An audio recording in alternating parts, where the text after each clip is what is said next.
Recording in progress.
Remember this being the last problem that we discussed. That is what is there in my books.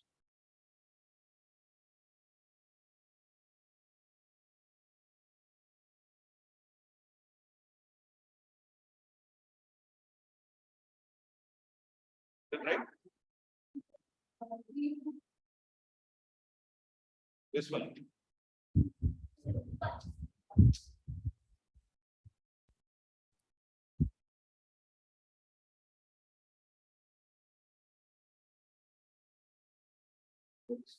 This thing.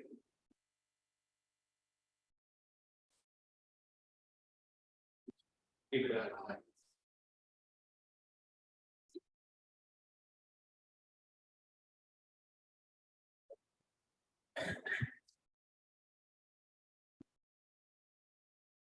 So I'll do two more problems and then we go to the next one. So those who are online, are you able to hear me? Yes, sir.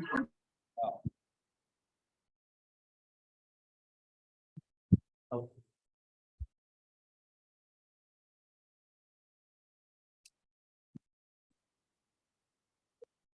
Read this question.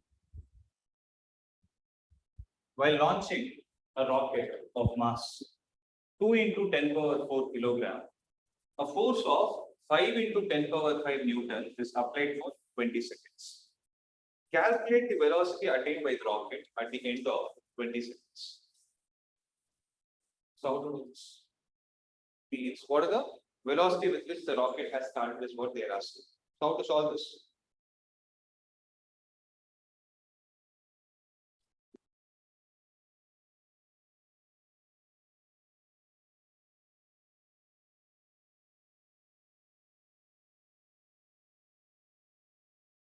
So, read the question. So, find the acceleration. That's it. Because if you read the question carefully, right, while launching a rocket, the rocket has a mass of 2 into 10 power 4 kilogram, means it is 20 ton, 20 into 10 power 3 kilograms, right? So there is a force of 5 into 10 power 9 Newton that is applied for 20 seconds. Means after 20 seconds only the rocket has actually got launched, right? So what was the initial velocity by it before it just got launched? 0. So what is going to be the final velocity? That's what we need to calculate. So if you apply the formula, V is equal to, if you apply the formula, V is equal to U plus KT, U is 0. V is what we need to calculate. V is equal to, what is the acceleration of the object? Acceleration is force divided by mass into time. What is the force value here? 5 into 10 power 5 divided by mass is 2 into 10 power 4 into time is 20 seconds. So if we go 10 times, so 500 meter per second. So 500 meter per second is going to be the velocity attained by the rocket at the end of 20 seconds. Here.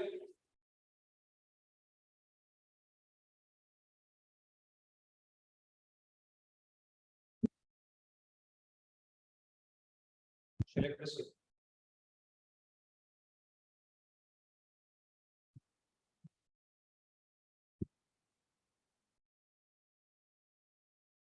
This is a good one. So there is a machine gun. which fires a bullet of mass 40 gram, right? So each bullet is going to travel with a speed of 1200 meters per second. The person holding the gun can exert a maximum force of 144 Newton on it.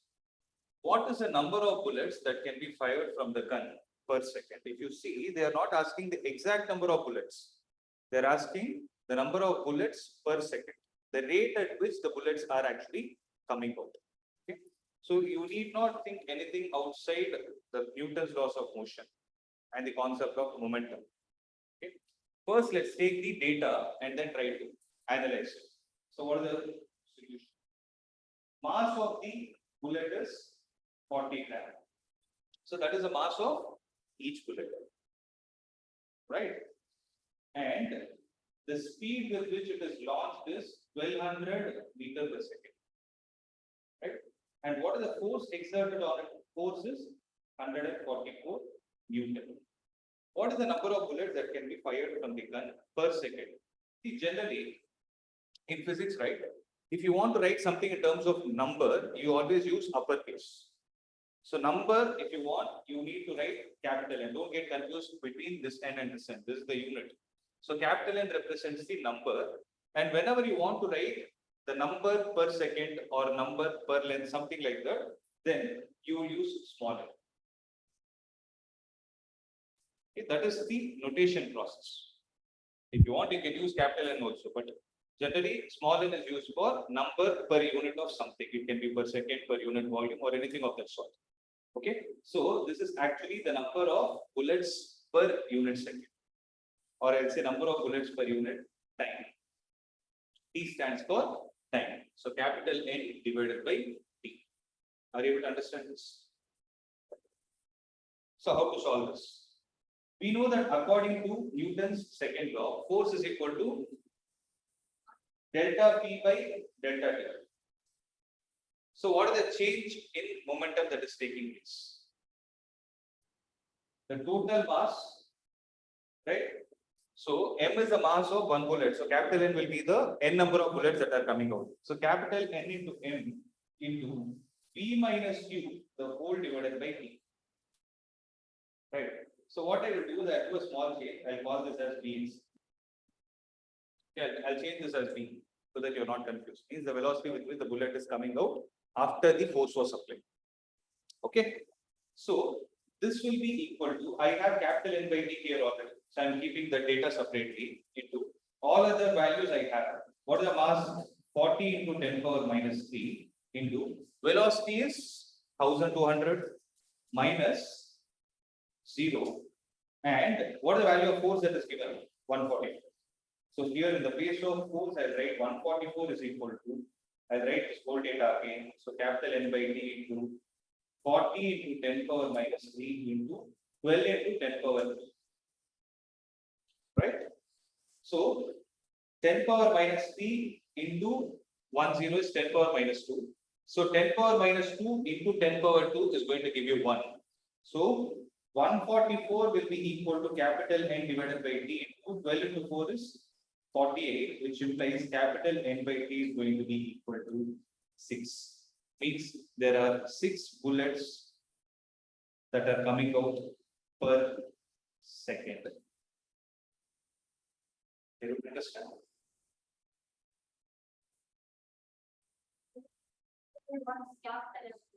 Capital N is number, small n is number per unit time.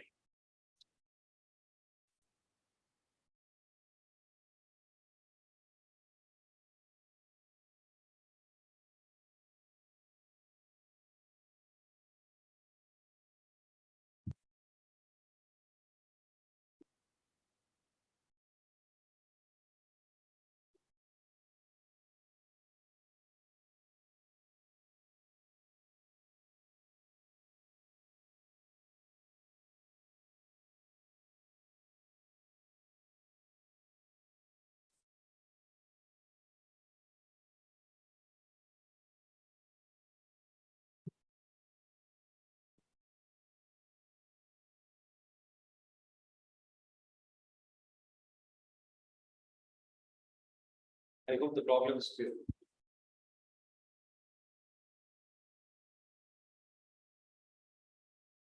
So this will be, I can say, J main or E problem. So tell me honestly, is it that tough?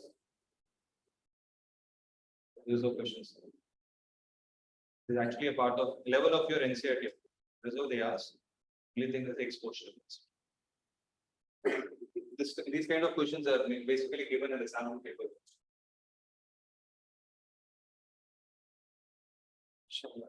Shall we check the answer? Here. Oh, I made a mistake. I'm not implementing.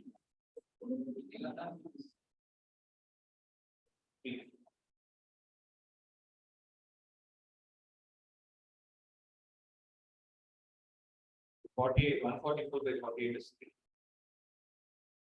I did 8 into 6, 48. I thought the last digit is 8. I did it. So one thing I wanted to say, don't get one, you should not have me as example for one thing, calculations. I'm being very honest. Concept, logic, you can take. Calculation is together. My mind will not work on it.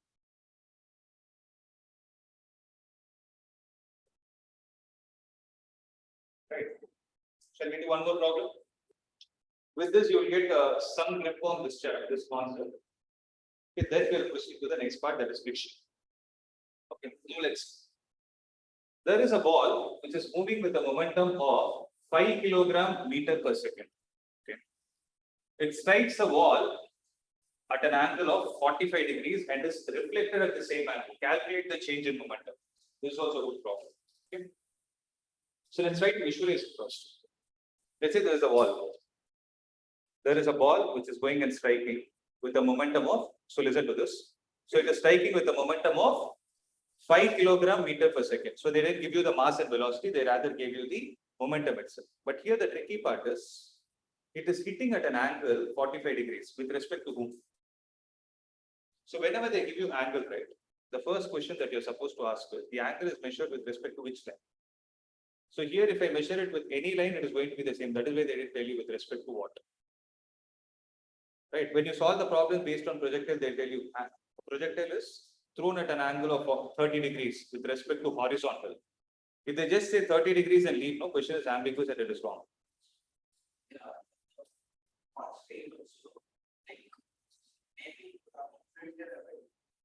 No need, however it is. In this case, however it is, when they say 45 degrees is exactly an angular basis. So try to understand the logic here. Actually, I'm trying to go out of the question here. What I'm trying to say is, so this is the wall.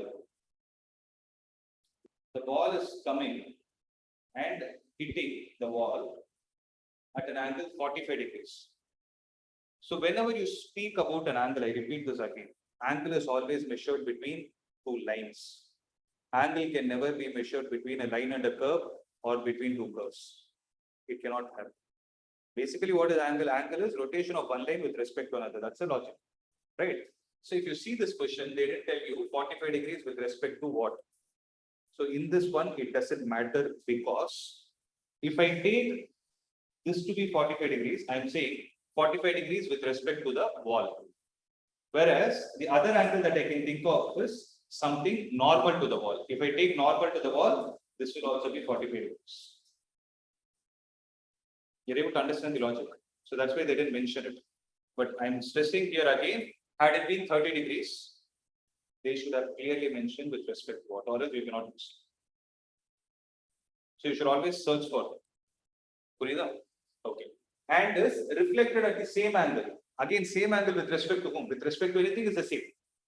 Right? If it is getting reflected back with the same at the same angle, then I can take this also as 45 degrees or this also as 45 degrees. Linear pair, sum of everything is 180. Makes sense? So this is MU and this is also MU, but the only difference is when it is going towards the wall, the momentum is in this direction. Whereas when it is taking a reflection and bouncing back, the momentum is in this direction. So the strip is the arrow mark. So it is in this direction. Okay, accepted. Now, in the previous problems, if you see, everything was confined to one dimension. There were no angles that were involved. Right, but here angle is getting involved. There is a special name for this kind of a collision. Actually, can I call it as a collision by the way? Can I say a ball is going and getting collided with the wall? Accepted. Right. So this type of a collision has a name called as oblique collision. Oblique means angle. So something which is happening at a certain angle is called as oblique collision. About this in detail, we learn it in the next chapter. Okay. Now let's come back to this problem. How to solve this? That is more important, right? So if I see, whenever you have this concept of oblique, whether it is a projectile, whether it is a force which is inclined at a certain angle or whatever it is, any vector, I repeat, any vector making an angle with respect to any other line, then you should always go with the process of resolution of vectors. That is the only choice. So in this problem, they are asking the change in momentum, right? So the tricky part here is the object is not moving in one dimension, rather it is moving in two dimensions, right? So if, for example, if I break it into axes like this, it is moving in a particular quadrant. Are you able to understand what I'm trying to say? So when it is in the quadrant, it has a x coordinate and the y coordinate. It has to be resolved. So when I try to resolve it, when I try to take the first object, this is mu, then I will resolve it into two components like this. So what are the two components? See, if I draw a line like this, right? If I draw a line like this, and if I make a horizontal like this, if this angle is 45, this will also be 45 degrees because form alternate interior angles accepted, right? So if this is going to be 45 degrees, then it will be mu cos 45 and this will be mu sin 45. By the way, did you guys understand why did I break it along the positive x-axis and negative y-axis? Because the logic for resolution, I repeat it again. I've already taught it in vectors, but I repeat it again. Whichever point you want to resolve it, at that point, draw a virtual coordinate system. So you will assume that there is a coordinate axis lying like this, where the object itself is at the origin. When it is at the origin, look at this vector. This vector is getting into the fourth quadrant, right? It is getting into the excuse me. So it is getting into the fourth quadrant. So fourth quadrant, what is positive? X is positive, y is negative. That is the reason why I broke the vector into these two bits, right? So using the same logic, what I'm going to do is, if I divert it in this way, this mu, the second part is going to come in this direction. So if I break it like this, right? If I draw another line parallel here, this will also be 45, right? So this is entering into fourth quadrant. So this will also be 45. So logic is this 45 and this 45 are alternate interior angles. This 45 and this 45 are vertically opposite angles, right? So when this is the case, it can be resolved along. So if you draw a coordinate system, which quadrant is it entering into? Third quadrant, negative x-axis, negative y-axis. So this will be mu cos 45 degrees and this will be mu sin 45 degrees. Did you understand the whole story? Right. So when you talk about the change in momentum, I need to be slightly careful that the change in momentum is taking place along x direction. So when it is taking in x direction, P final along x direction minus P initial along x direction. So what is the P final along x direction? For that, I need to assume one of the directions as positive and one to be negative. So if I take rightward to be positive, leftward will be negative. Am I clear? So if I take positive, P if that is P final along x direction is in this direction. This direction is negative. So what should I write this as? Minus mu cos 45 minus Pix is in the rightward direction. This is the initial, this is the final. So rightward means positive. So positive means write it as it is. That is going to be mu cos 45. So answer will be minus 2 mu cos 45 degrees or minus 2 mu divided by 2. So which will simply be minus root 2 times. So this is the change in momentum taking place along x direction. Whereas if I apply the same concept for change in momentum along y direction, this will be P final along y minus P initial along y. If you see, if I take the downward direction to be negative, upward direction will be positive. It's up to you. Okay, whichever you want, you can take it. So I'm taking downward as negative and upward as positive. If I do this, if you observe, right, whether I'm talking about the whether I'm talking about the initial momentum or the final momentum, they both are confined in the same direction of y, right? So Pf along y direction will be minus mu sine 45. So minus mu sine 45 minus P initial along y is also minus mu sine 45. So what will happen? They both get cancelled and it is zero. That's obvious. For momentum to change, momentum is a vector quantity. If a vector quantity has to change, its magnitude has to change, or its direction has to change, or both can change.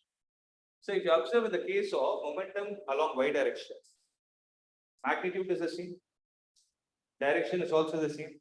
Is there any change? So that is why the change in momentum along y direction is zero, and the change in momentum taking place along x direction is minus root 2 times mu. And point to be noted here is next time if the same problem is asked, you need not do this much of analysis. Just go with the resolution of components and then proceed. So along y direction, I'm expecting you guys to look at the situation and tell me that this answer is going to be. You should get used to it. Okay, so this is the maximum concept that can happen with respect to oblique collision. Means resolution, find the change in value along x, find the change in value along y, deal it separately and close it. Is it clear? Clear? Make a note of it.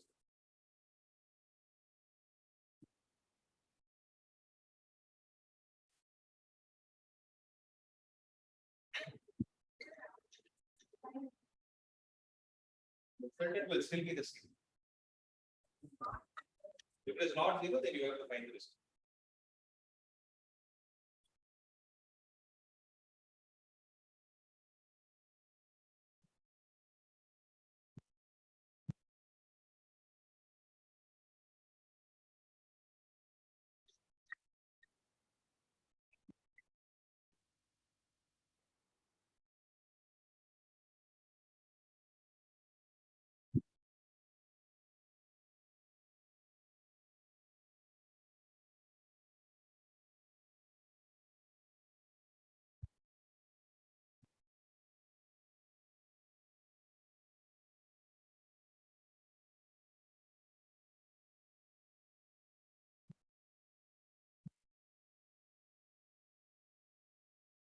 Done.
we move on to the next concept? Right.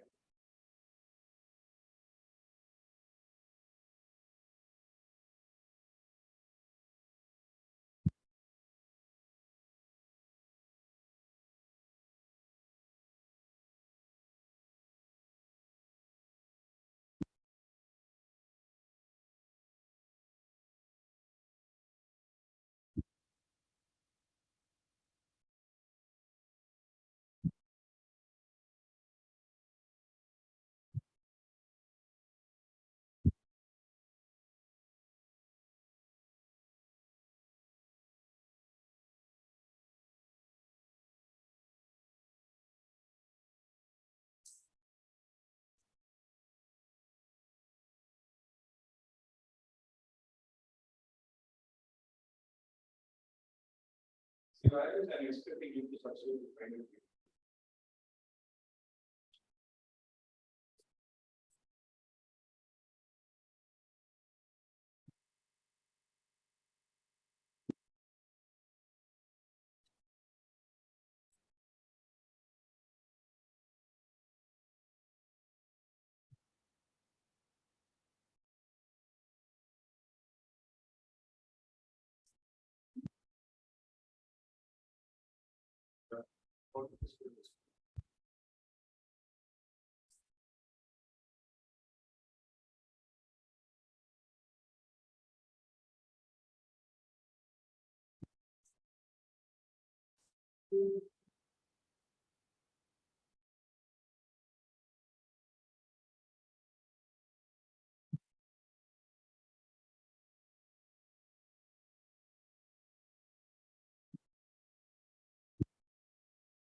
So the next concept that we are going to discuss is it's a very, very important one. So the next concept that we are going to discuss is free body diagrams, right? So it is also referred to as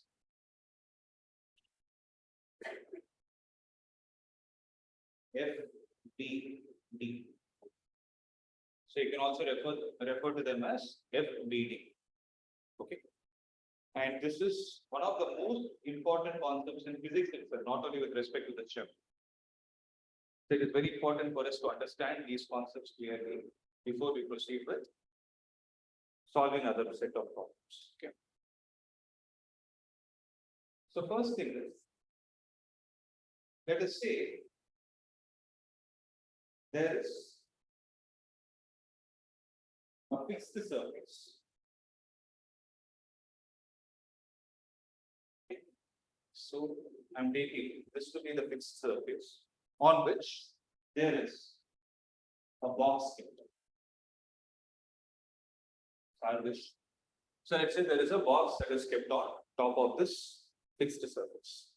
Now the question is, what are all the forces that are acting around this object? But before that, I need to define two parameters called system and surrounding. Right? So I need to use a word called as system and surrounding. Now you can ask me, what is a system? System is basically those objects which are under our observation. For example, if I look at this diagram, I have a fixed surface and a block.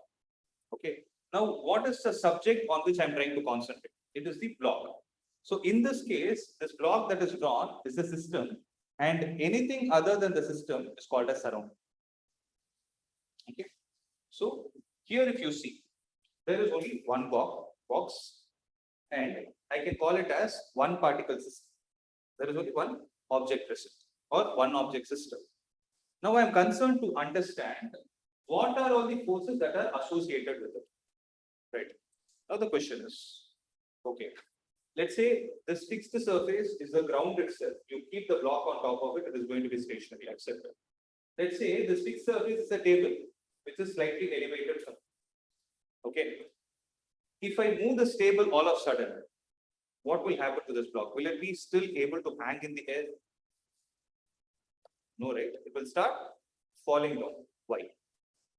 So according to Newton's first law, we know the concept that every object will stay in the state of rest or in uniform motion unless and until an external force is applied on it. Who is that external force which is trying to pull this? Gravitational force. Doubter? So it is the gravitational force. So if I take this to be M, I'm sure that there is a force acting in the downward direction. Now I'm going to apply Newton's second law. What is it? Newton's second law is F is equal to M into A. Means had this object, if the object had the provision to move in the downward direction, it would have started moving with an acceleration of 9.8 meters per second, or to put in simple terms, acceleration due to gravity g. So here, what is going to be the value of A? It will be g. So I can write the force that is acting in downward direction as M into g, which I call as the weight of the object. So this is where I want you to concentrate on one point. There are two things that we need to have in our mind. Suppose you stand on a weighing machine, right? So let's say it's showing the number as 60. Is that your weight? It is actually your mass. So that 60 is in kilogram, right? So that's what the weighing scale, though we use the name weighing scale, we don't call it as mass scale. We use the word weighing scale, we generally start saying it as weight, but that is not weight. So what is weight basically? Weight is force. So this mg is called as the weight of the object. Okay. Am I clear? So what is weight basically? Weight is the force with which an object is pulled by Earth. So that we call it as the weight of the object on the planet Earth. To some other planet, you will call it as pulled by some other planet. Since we are mostly dealing with Earth here, I call it as weight is a force with which an object is being pulled by Earth. Okay. Now the question is, weight is acting in the downward direction, but the object is at rest. So according to Newton's third law, what should I have? So there should be a reaction force that is acting in the opposite direction. If I call that reaction force as R, then what should be the value of the reaction force? It will be equal to a force called as normal. So it will be equal to a force called as normal. Sorry, you have to understand why do we call it as normal? It is perpendicular to the surface on which the object is placed. So mg will act in the downward direction and normal will act in the upward direction. So what did we actually draw here? We drew the action and the reaction. Is that right? So in this case, if you see on this object, so on the system, we described two things. What are they? We described two forces along with their direction. Right? So this kind of a diagram, this kind of an individual diagram for every particle in the system, along with the forces and their directions, is what is called as free body diagram.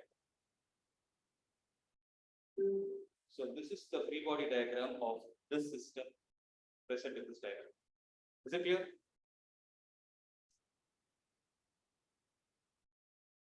Wash your face. I can understand. You're fine. Sure. See, don't worry. If you're not okay, you can wash it. You're fine.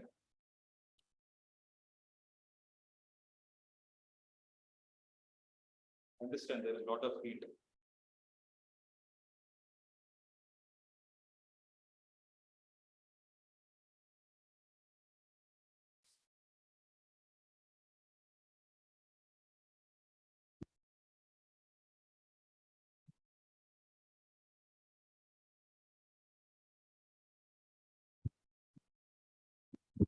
So I'm clear with what is free body diagram, right?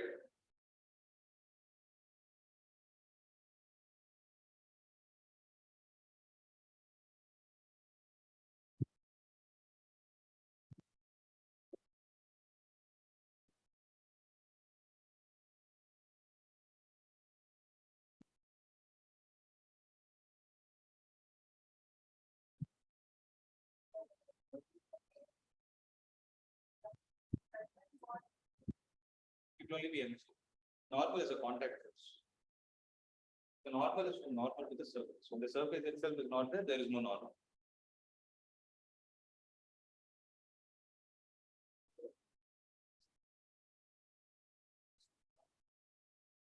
Along with their direction.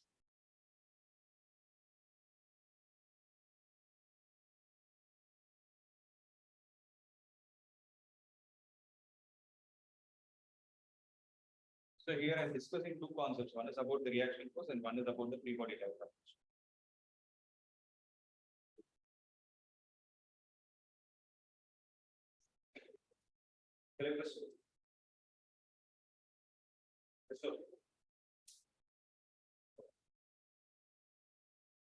Suppose let's say there is another fixed surface, okay, on which one book is kept on top of the other. So here, if you observe again, our interest of study is on M1 and M2. Okay. Now, if that is going to be the case, right? If it is going to be the case as M1 and M2, how to draw the free body diagram for this scenario?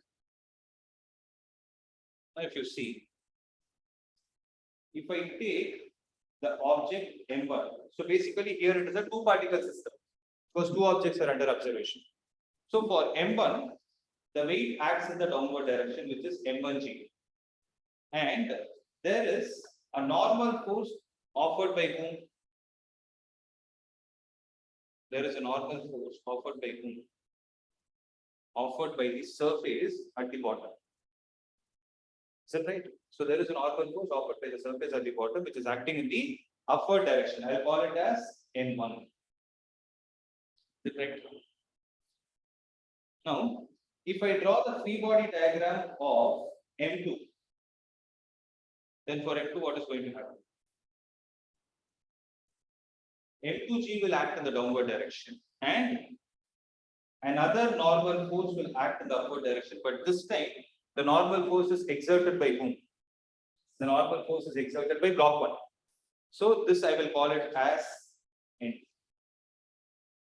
Are you able to understand? Now this is going to be the scenario of free body diagram in this particular situation. Is it clear? Second diagram. You want me to explain it? Okay. See, for the second diagram, M2 is there. For M2G is acting in the downward direction. So when this is the force exerted on block 1, right? So this is the book. This is M1. This is M2. So M2 is trying to press the book number 1. So what did the book number 1 try to do? It tried to oppose it. So M2G is acting in the downward direction. The normal force due to the top surface of M1 will act in the upward direction, and that is what is N2.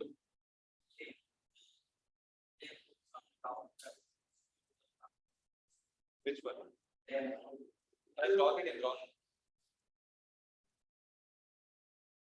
So this is called as this is the free body diagram for this.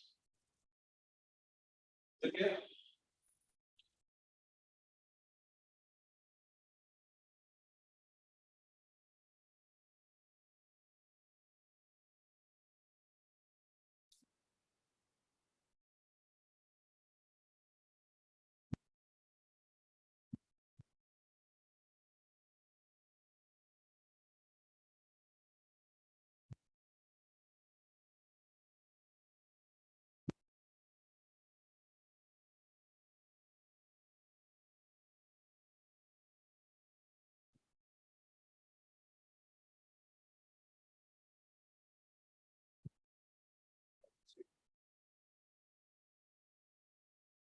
Yeah.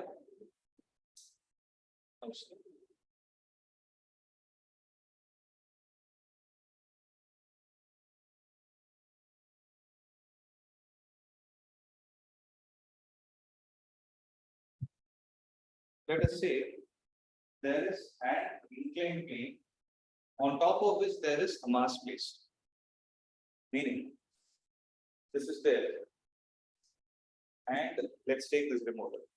Okay, you're actually seeing from this perspective. when this book is slightly tilted. You're able to understand? When it is slightly tilted, this is how it is placed. This is the inclined plane and this is the mass. So both you are able to see from the lateral. That is why, though it is a wedge, it is appearing. This called as a wedge action. Right? That wedge is actually appearing like a right angle triangle, and this removes this area is appearing like a rectangle. Here. Now, when this is the scenario, we are going to draw the free body diagram for this situation. So, how to do that? Again, my system is going to be the block. So, if I take the block exactly in this way, I want you all to concentrate. Mg will act in the same vertically downward direction. One common mistake that happens is this is wrong. Some people do this mistake. It is wrong because whether this block is lying on an inclined plane or a flat surface, the weight is always going to act in the downward direction. It will always act perpendicular to it. Means perpendicular to the horizontal. Right? So Mg is this thing. Don't make this mistake.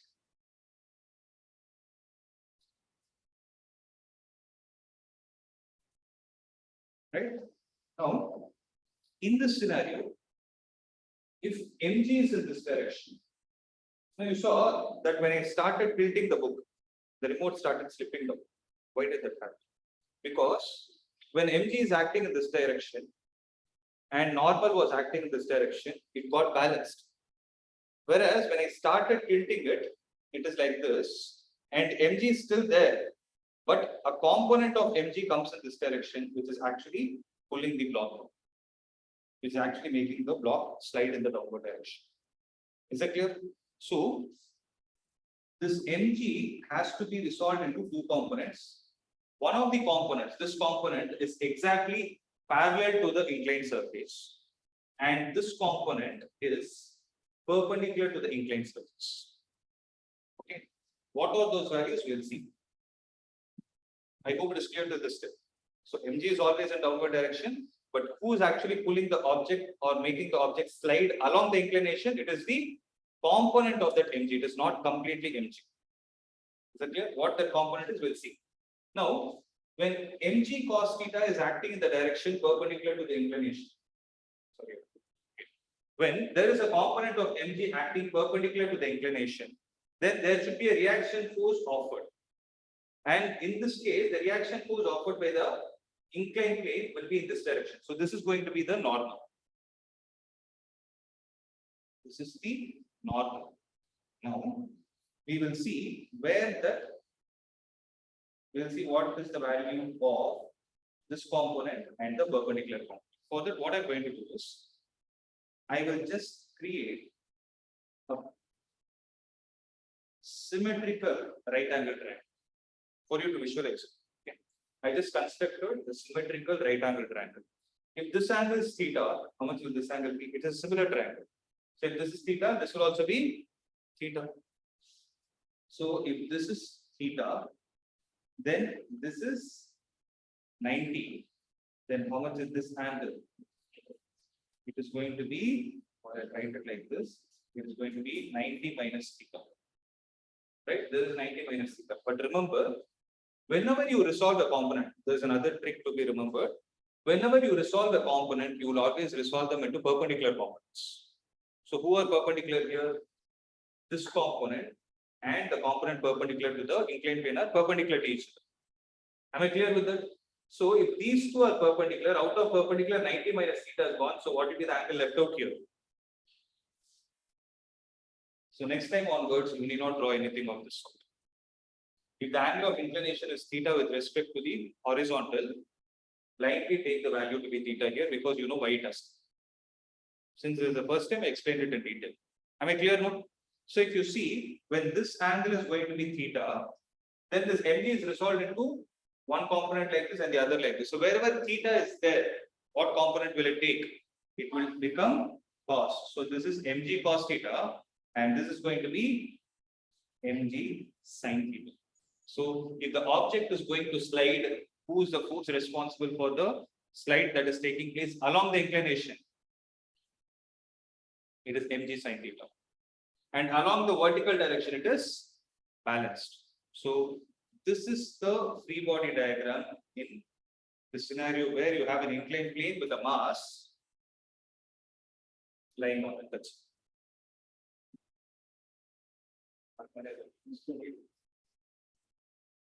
you understood? Huh?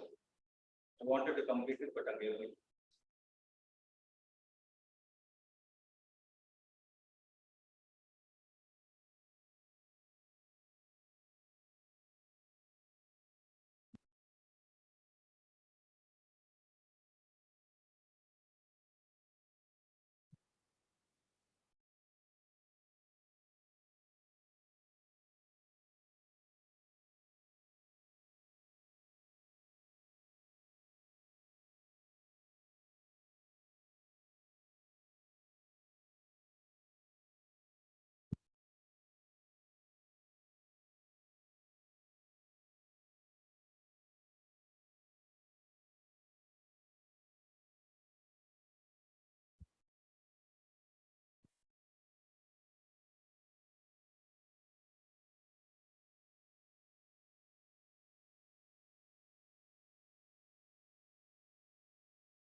Here, Cartesian plane will be drawn along the inclination perpendicular.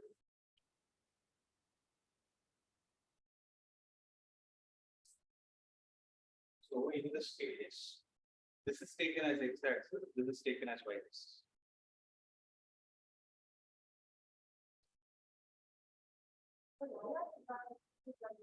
When you solve problems, your life will be very easy. You don't have that, you are dead. And you even now can't solve problems. See, it's very simple. If I just explain one more step, you'll understand why we are drawing it. But as of now, we'll concentrate on FPD.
Write down the next setting.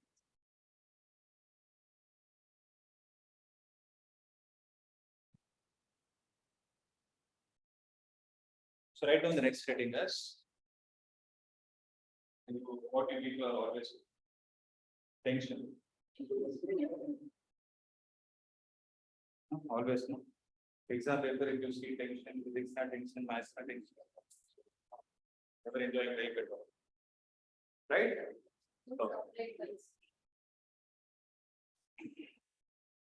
Let's see what this tension is about. Like how we have tension. An object called a string also has tension associated with it. But before we see what that string is all about, okay, before we see what that string is all about, let's try to understand why is it even coming into picture. See, what is this? So it's very weak actually, might get better. So I'm able to pull it like this. Right? I'm able to pull it like this, and I can pull it even more till the point it breaks. Right? Suppose I take a block and I hold it like this. What is happening? It is getting balanced. You know what is the meaning of balanced? Because I'm speaking, it is shaking actually. If I'm stable, it will be stable. So if I replicate this as a diagram, I'll show you how it looks. Now the question is, when I take this out, you look at the length of it. Okay, register it in your mind. And when I look at it, can I say there is a slight elongation taking place? If I start applying a force in this direction, is there an elongation taking place? Yes, it's right. But here it is getting balanced due to what? Due to there is a force mg acting in the downward direction. Right? There is a force mg acting in the downward direction. And at the same time, what is happening in the upward direction? Who's balancing it? Why is it not falling? If I take this out, if I leave it, it is obviously going to fall. But why is it not falling? Because I'm not even directly holding it. I'm taking the help of another object, which is a rubber band. And why is it not falling? Because the rubber band is also doing something. It's doing this job by getting extended per se. When it is getting extended, logically, it should start applying a force in the upward direction. Should it apply a force in the upward direction or downward direction? Should apply it in the upward direction for this kind of a scenario to occur. Why? Because mg is already acting in the downward direction. So this block actually wants to fall down. But this rubber band is actually holding it by pulling it in the upward direction. Are you in acceptance with it? Right. So I need to give a name to it. Right. What is a force that is exerted by this rubber band for this kind of a scenario to occur? So first thing to be remembered is this rubber band is an elastic material. Right. So are you in acceptance with the fact that every material in this world is going to have some elasticity associated? Whether you talk about a rubber band or a string for that matter. Right?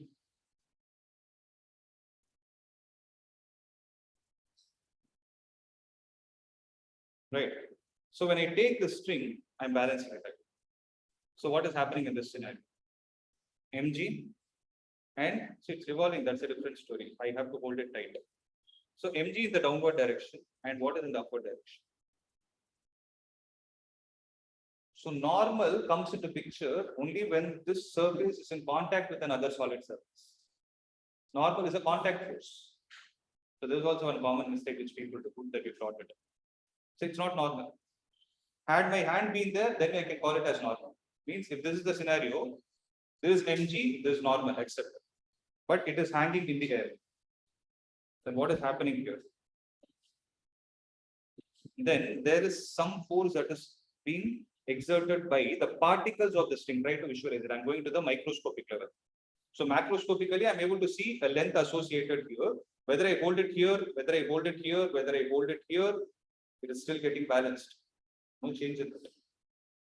The same mg, same force in the upward direction. Why is it happening?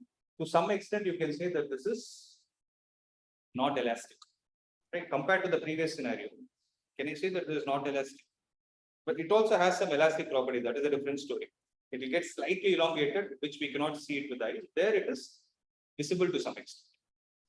Okay. Now, there is a property associated with these kind of objects, which is basically a thread.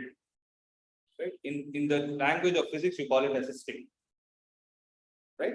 So when you take this thread, there is a force that is acting always in the pulling direction. Am I right? For example, if I keep it like this, okay. So I'm holding it like this. One thing you're able to understand, visualize what is pulling and pushing. Mg is acting in the downward direction. There is some force acting in the upward direction. So I'm trying to pull it. Actually, my hand is not literally doing it, but the string is taking care of it. I'm actually pulling against the weight mg. If I keep it like this, okay, on my hand, and if I want to move it in this direction, what will I do? I'm pulling it. So I am applying a pulling force here, but I don't have a direct connection with the block, but this material is acting as an intermediate medium to do the job which I am aspiring. Right. So what is it doing? It is actually pulling, etc. Right. So this pulling force that is exerted by an object of this sort, which is called as technically string, right? Which you call it as a string, is called as tension. You're able to understand? Right. Now the next point is, so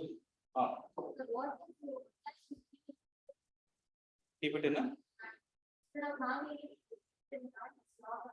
It is not. That time string is not needed. Strings are really used to reduce your word. I'll tell you. So you saw what is a string, right? Now can I call this material also a string? So, but what is the difference is, compared to this and this, I am able to see this as light. And this is slightly heavy. Means it has some mass associated with it. And this is almost massless. So in physics, we are going to deal with these kind of things as of now. You can deal with them also, but it is a problem specific concept. Okay. So here it is going to, so whatever tension I'm going to explain is with respect to these kind of strings. And what are they? Two things that you saw. One is they are massless, and the second is they do not have elastic property. They actually do not have. Virtually, I can say they do not have. Means it's an ideal situation. They have elastic property, but not as great as an elastic material. So it is almost considered to be inextensible in the sense. When I connected the rubber band, its length changed. Whereas when I connected the string, the length didn't change.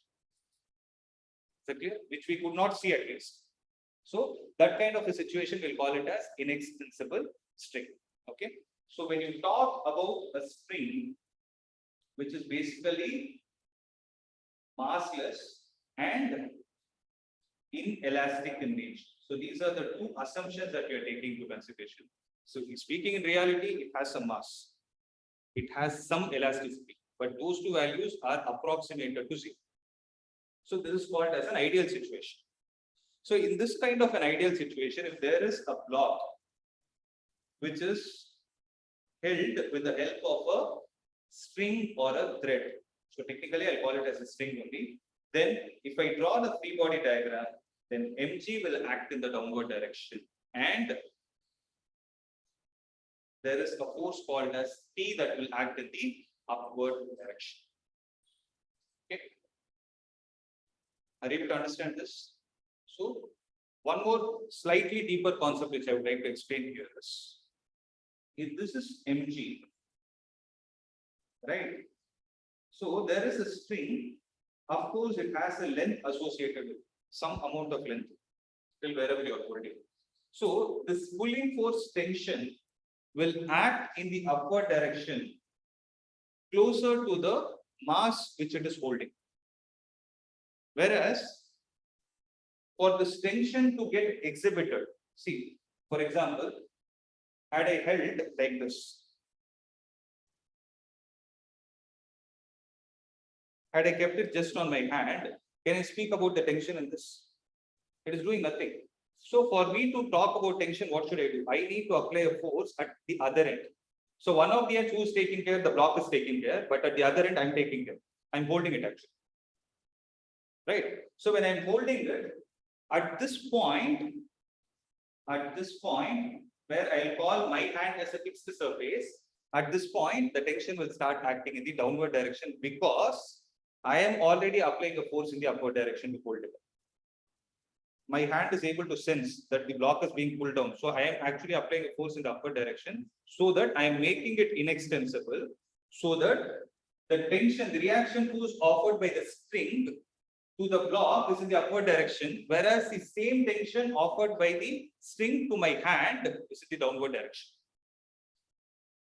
So on the same string at the extreme points, tension will always act in the opposite direction. And this kind of a force is called as action-reaction pair. So tension is basically an action-reaction pair. Why is it happening? Because with respect to how many objects are actually there? One is a fixed surface, one is a block. So with respect to one of the objects, it is acting in upward direction. With respect to the other object, it is acting in the exactly opposite direction. So these kind of forces are called what? Action-reaction pair.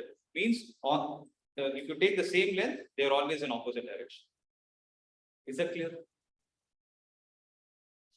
And basically, how do you define this tension as? Tension is the pulling force exerted by whom?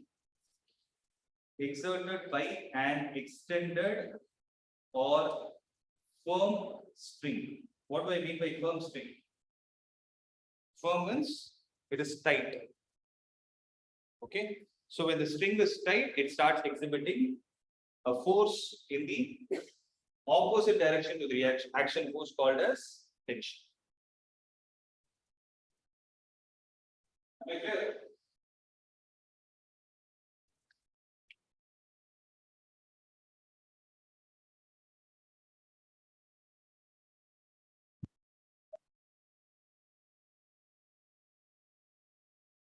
Yes.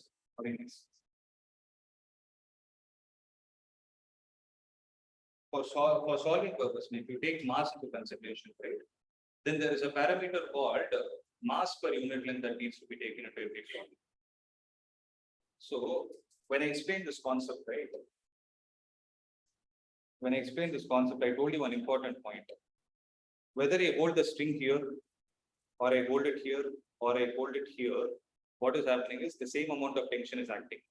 But if I had taken the mass of it, means if I replace this string with the mass, if I hold it here, the tension would have been different compared to me holding it here, because when I hold it here, only this mass of the rope is sufficient for me to balance this block. When I'm talking about rope, which has mass. If I take it here, this much mass is actually balancing this. If I take it here, more amount of mass is balancing this. So when you talk about a mass, a string with mass, you need to take the length also into consideration. So there are problems based on that kind of a concept also. When we solve problems, I'll explain. But most of the cases, whenever in your textbook or any place you find a string, by default they are massless and inelastic. Inelastic, they are inextensible. They both are same. Okay. When this is the scenario, let's see how to draw the free body diagram. So,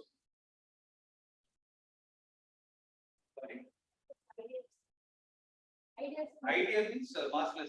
Ideal means something which is 100% perfect.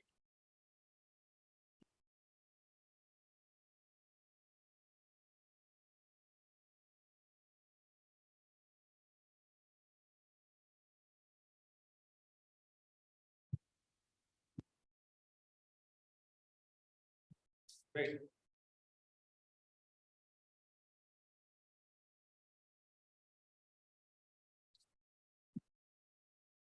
Suppose I have a fixed surface again, on which I have a block of mass F line. Okay. Now the only difference is when we saw only the normal force, we told that this object was at rest. Now what we are going to do is we are going to make this object move horizontally. I want this object to move horizontally. Means I'm asking you to design a system where you can make it move horizontal. There are two logics that you can do. One is just take your finger and push it from this side. Right? If you start moving, if you give sufficient amount of force, that's a different story. But if I take a string and connect it this side, I can pull it. So what am I doing? If I apply it from behind, when I wanted to move it in this direction, when I'm applying it from the back side of the mass, I call it as pushing force. When I apply it from the front, I call it as pulling force. So for you to bring in the pulling force, what do you need? Most of the cases you need a string. Okay. So suppose I say there is a string that is connected like this and I apply a force here. Okay. So apply a force in such a way that this is how it looks like. Now let's say this object has started accelerating. When I say it has started accelerating, what am I trying to say? That this force is sufficient enough to put this object into motion. Right? That's what Newton's first law says. You need an unbalanced force. So F is an unbalanced force. Right? So if I have to draw the free body diagram of this, how will it look like? mg in the downward direction, normal in the upward direction, and here what is acting? Tension. So what is happening here is this value of T that is going to act.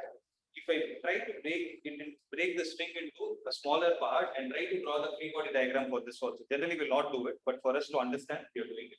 If I draw a free body diagram for this part, then what I'm trying to do is, F is in this direction, there is a tension acting in the opposite direction. So this tension that I've drawn is what is actually getting transmitted to the other end and helping us to pull the block. Right? So it is something like a train. So in a train, if you see, there is one engine which is pulling many compartments. Right? Not like you have a separate engine for each compartment. There the force is different. That's a different story. They both are attached using magnetic force and everything. That's a different story. Imagine the same scenario had happened with the help of a string. Right? So then you can always take the help of a string whenever you need a pulling force. Generally, strings are used to reduce your burden. Is that clear? Because there is some length associated, it is always easy for you to pull. That is the reason why we use it. Okay, I'll go to the other application also after I explain a concept called pulleys.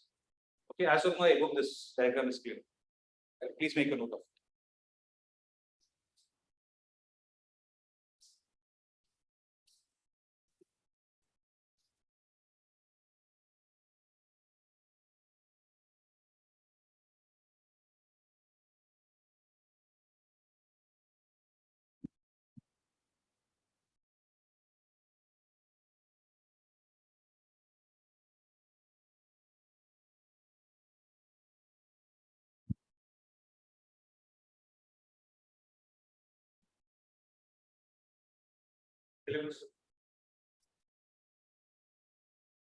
Suppose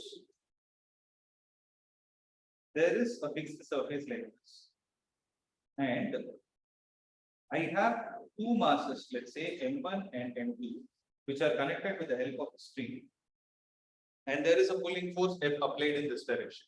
So there is not a string now.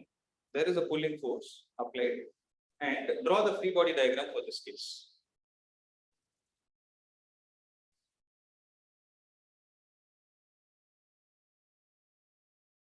So if I take this as M2, tell me what are the forces that are going to act.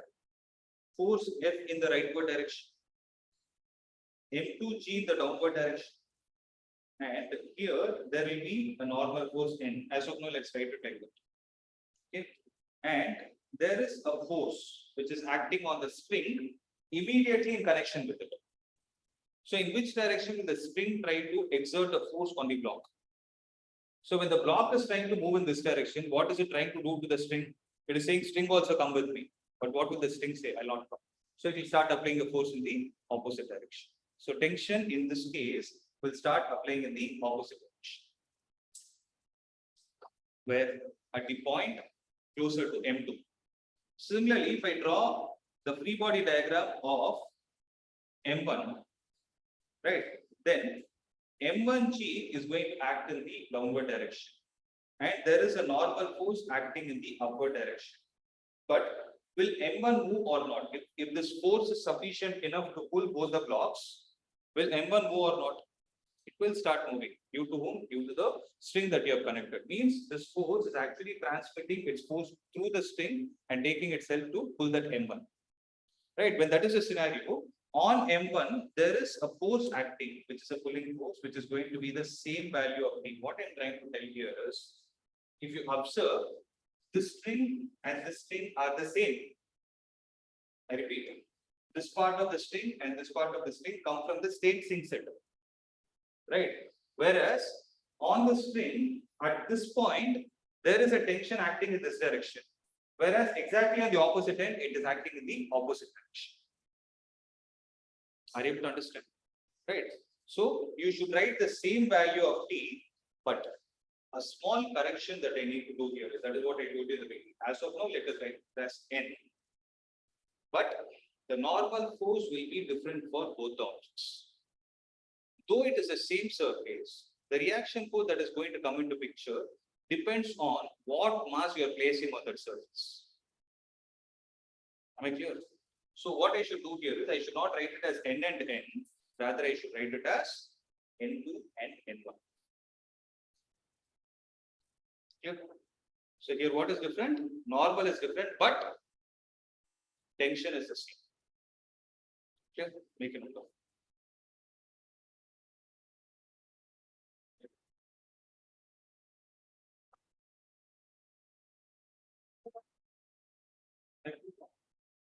Force out this, why will this force there? It is in contact only with M2. In the force, it has transmitted its value through M1. It is taking the help of the string and pulling M1.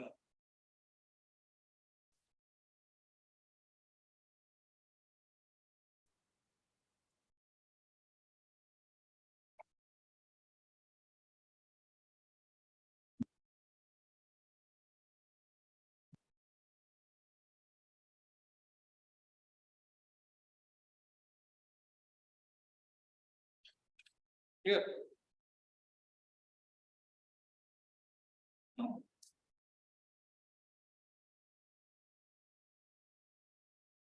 The next concept that we'll discuss is pulling.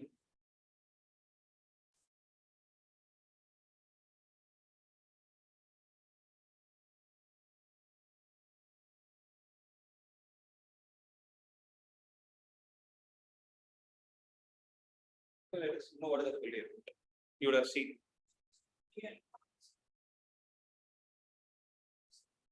They're different. You ask different than they're different. So basically, what are the pulley is? Listen, then you can answer. Where did you see? Pulleys are basically used in well. So suppose, assume there is a well here. Okay.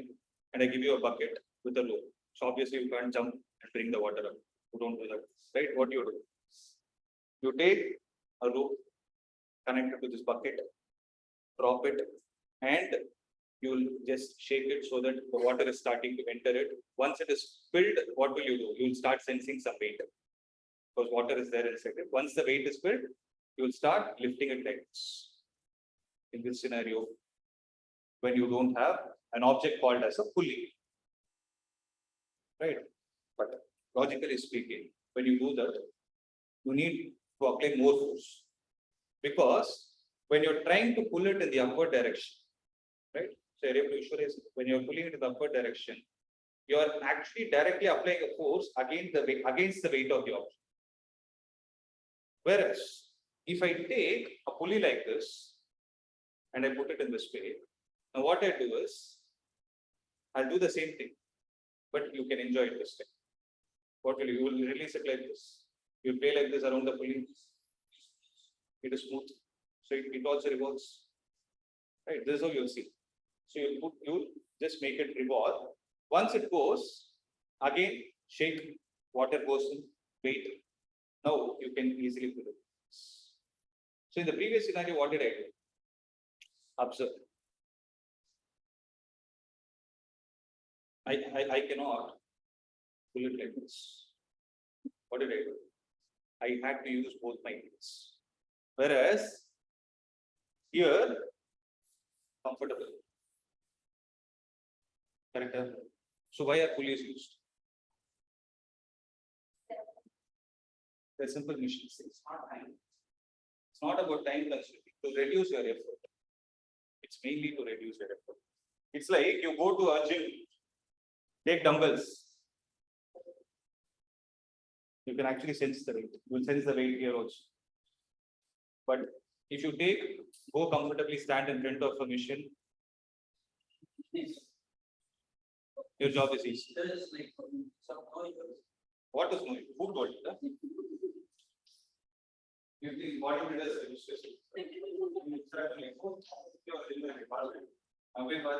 What do they do? அங்க புள்ளிலாம் இருக்குல்ல நாங்க ஜிம்ல wait கையாலேயே தூக்குவாங்க இப்படி படுத்துட்டு இப்படியா தூக்குவாங்க இல்ல வந்து மிஷின்ஸ் இருக்காது you can use machines. Why is it used? To reduce your effort. You saw it, right? So when I use the pulley, I could comfortably use one hand and pay.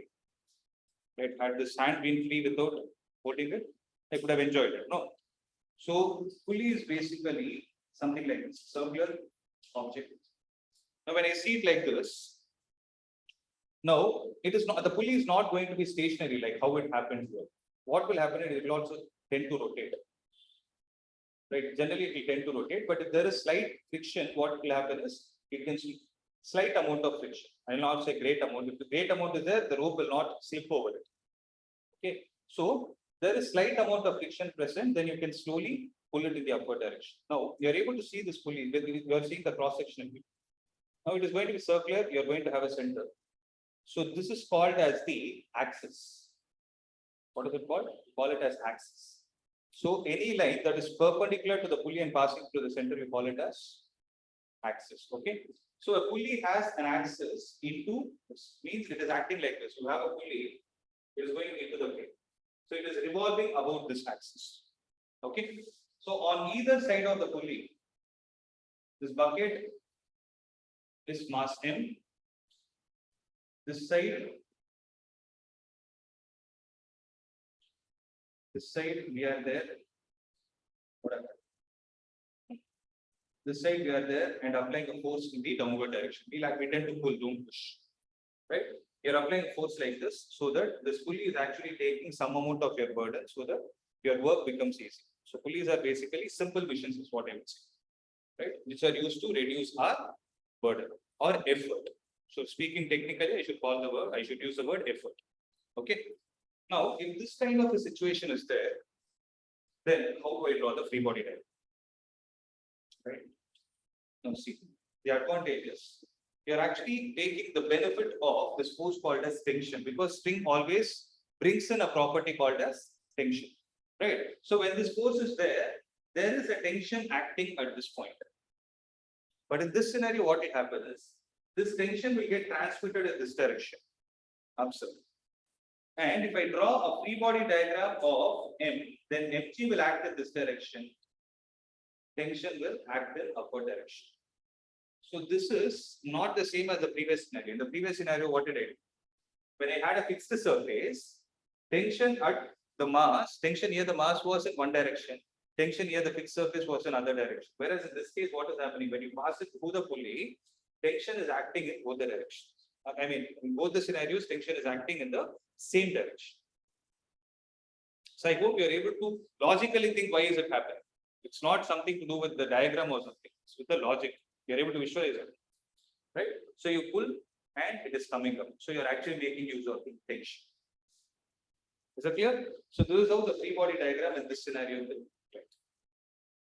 Right? So make a note of this. Which one?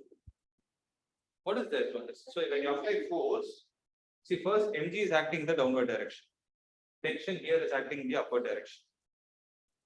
So when this is trying to go down, it is trying to say, it is trying to pull the string along with itself. String will there not come. So when it is not going to come, it will start applying a force in the upward direction. When it is applying the upward direction, it keeps revolving like this. I mean, it gets transmitted in this way. At this point also, the tension will be in upward direction. Why? Because the other end is also not free. I am applying a force. So when I am also saying you come with me, string will say no. So when I am applying a force, it will give a reaction in the upward direction. Tension is basically a reaction force offered by whom? By the string. So whatever you try to do, it will exactly do the opposite of it. So here, what am I doing? I'm trying to pull it. It will not come. So I'm trying to pull in this direction. I'll say I'll go in the opposite direction. Here, this mass is trying to pull the string. It say I'll not come. I'll go in the opposite direction. Exactly do the opposite of what you do. Clear?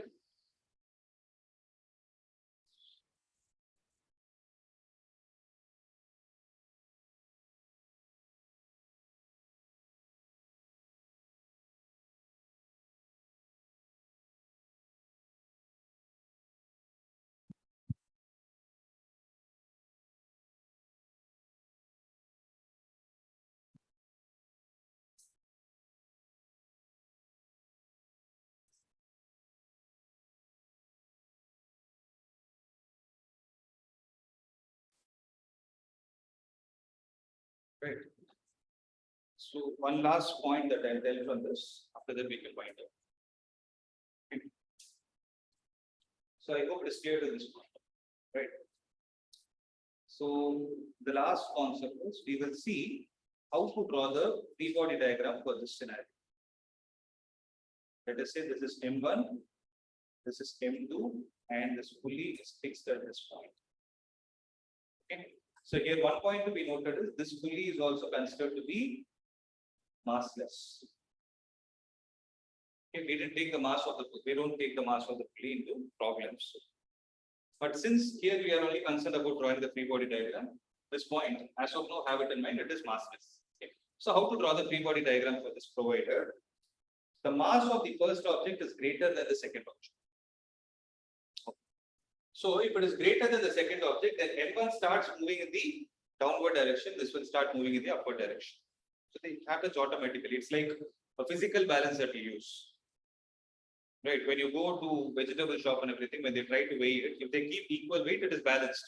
If one of the sides weight is more, it will start getting inclined in the opposite direction. Right, something similar. So M1 is greater, it starts moving down, and M2 in the upward direction. If that is the scenario, now how to draw the free body diagram for both. M1 is there, then M1G is in the downward direction, and tension starts acting in the upward direction. So here it is M2. So M2G in the downward direction, tension starts acting in the upward direction. A point to be noted, when I discussed about the normal, you remember, I wrote N1 and N2. So here also I should write it as T1 and T2, but don't make that mistake. It is T3 because it is the same string. So number of strings in a problem is equal to the number of tensions. That is the thumb rule to solve problems. So in a problem, how many of the strings you have will be equal to the number of tensions. Since you have only one string, there is only one tension. So what I do is write. Is that clear?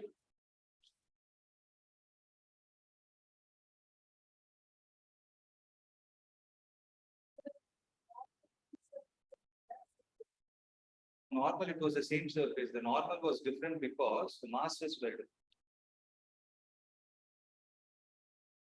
It's not related to mass. Tension is a property of the string. It is not related to mass. Whereas normal is a property of the surface. Okay, and it depends on how much force is exerted by the object on the surface. So it reacts accordingly.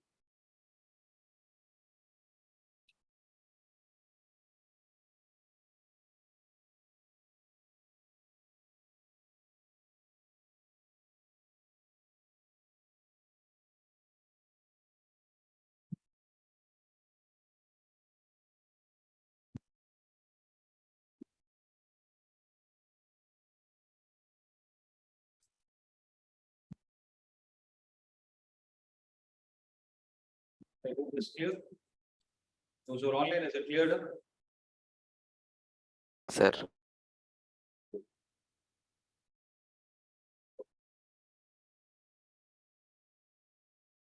See, the concepts that we are discussing here, actually, they are not everything is given this clear in your text. Just they are given FPD, I think there is only one page. Simply they would have touched and gone. Okay. So once you know these concepts, you can solve any kind of any problem given to you can solve because these are all the maximum possibilities of you being questioned. Clear. So please confirm there is no doubt till here. So tomorrow I'm going to concentrate on problems. And one more thing is, we'll have class for 1 hour tomorrow. And half an hour will be a test on all the concepts that we are being discussed here. So study it. And don't bunk.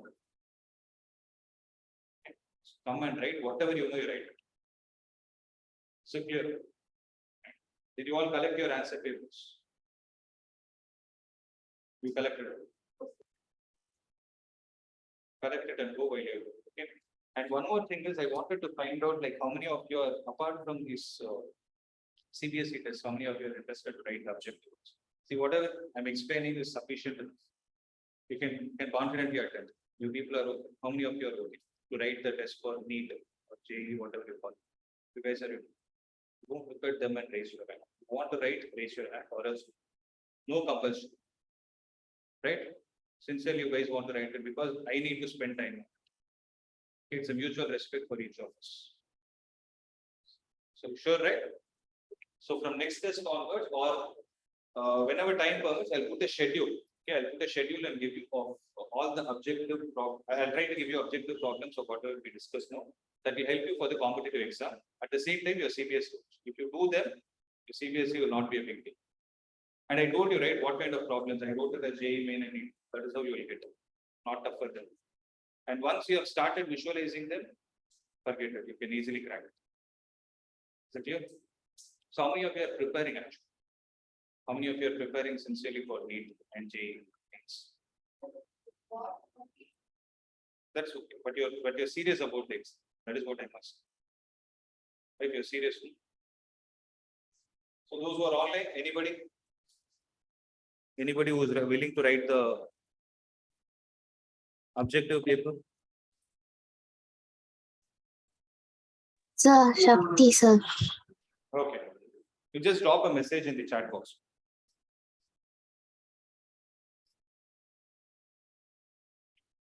So anyone else who is interested can drop a message in the chat box or let me know personally.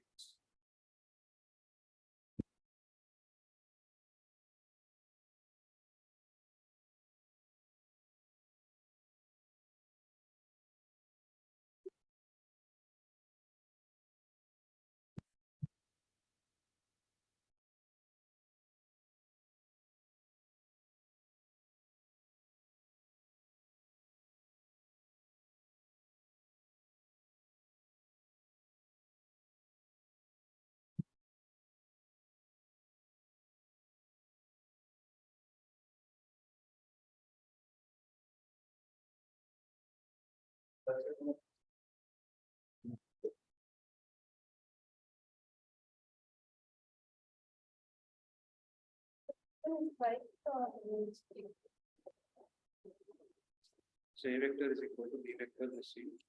Correct then. Why didn't I get once? This was first test. This one, no, recent one only. Why didn't you get it? You have 2 marks. You should get like 35 for one. Which one? We'll get this is also 2 marks. Total you'll get 4. You got 30.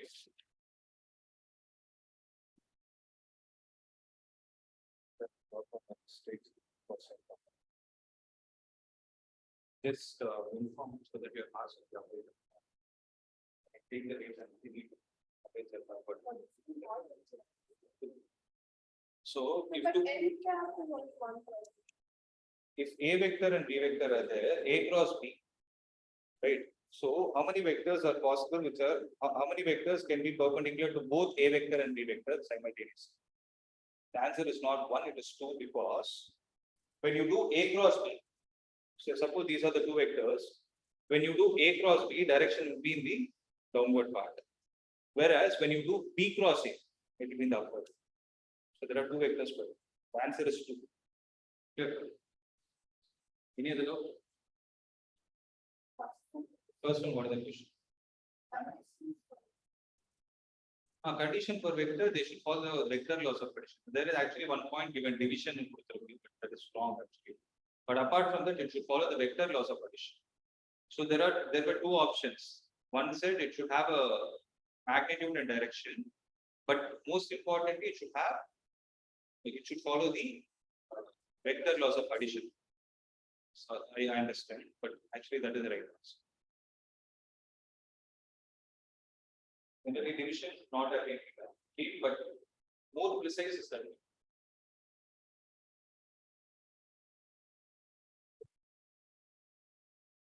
Any other doubt? That's it. Okay, so tomorrow, laws of motion, whatever has happened, different laws of motion and conservation of linear and free body diagram. Device. So two benefits out of it. One is you understand tomorrow's class. Second, you will be able to write it. Half an hour. Every class appears. 15 or half an hour. Tomorrow, half an hour. Depends. Depends on your behavior in the first place. I'll set the paper also. You guys irritate me by not answering numericals. Will your cooperate? Easier.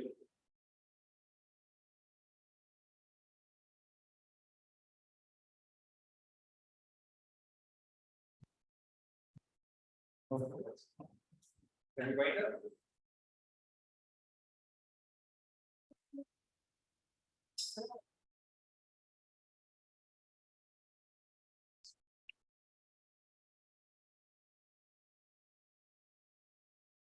Guys will wind up.